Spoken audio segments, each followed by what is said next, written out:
No capítulo 3 do material didático, Arqueologia e a Escrita, bom, nós vimos que antes do dilúvio haviam duas escritas, a escrita cuneiforme e a escrita hieroglífica. A escrita cuneiforme, ela foi criada pelos sumérios cerca de 1000 anos antes do dilúvio, e ela foi se desenvolvendo.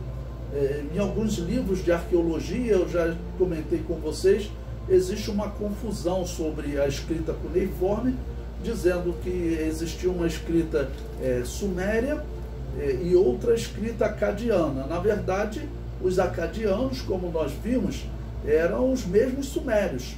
Acádia foi a cidade fundada por Sargão I, depois que ele conseguiu unir todas as cidades dos sumérios e formou um império sumeriano, que normalmente a arqueologia chama de império acadiano. Mas até a escrita é a mesma, a escrita cuneiforme. Enquanto na região do Nilo, na terra de Quemete, havia a escrita hieroglífica. Após o dilúvio, principalmente a escrita cuneiforme, ela continuará sendo usada por Sem na região da Mesopotâmia. E Cã, que foi habitar na região do Nilo, ele vai continuar utilizando aquela língua dos hieroglíficos. Como nós estudamos antes do dilúvio, as nações se juntaram, elas se conheceram, a Bíblia também declara isso. E nós vimos que Sargão I, ele explorou até aquela região, então as culturas se conheceram e Cã certamente conhecia aquela escrita hieroglífica e continuou usando ela lá na região do Nilo após o dilúvio. O comentário do material didático diz: após o dilúvio, a escrita suméria, chamada de cuneiforme, é largamente encontrada na Mesopotâmia, onde os filhos de Sem habitaram.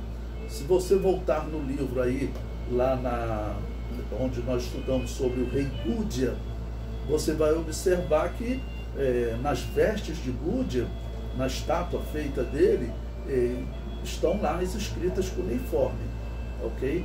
E na região do Nilo, lá em Monturhotep II, está a escrita hieroglífica. O comentário prossegue. Um dos pontos difíceis de explicar nessa tentativa de harmonização entre a Bíblia e a arqueologia é a escrita egípcia, chamada hieróglifos, escritos sagrados. Essa escrita é encontrada antes e depois do dilúvio.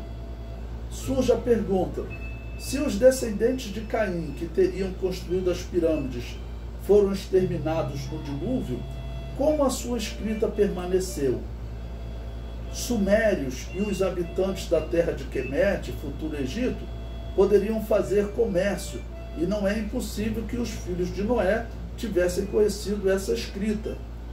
Cã, filho de Noé, que habitou a terra de Quemete após o dilúvio, herdou esse conhecimento e manteve o uso.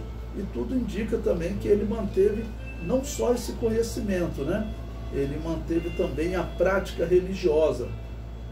Apesar que os sumérios, ou seja, os descendentes de Sete, também já estavam envolvidos em idolatria, mas pelo que nós acreditamos, Noé e seus 3 filhos não se envolviam em idolatria, ok? Se ele se envolvesse, Deus não permitiria que ele entrasse na arca, né? Ou seja, eram homens tementes a Deus. Mas depois do dilúvio, infelizmente, ele falhou quando ele desrespeitou o seu pai, e falhou também indo habitar no Egito, e nós percebemos que aquela região manteve a idolatria do mundo anterior. Agora o capítulo 2 do nosso material didático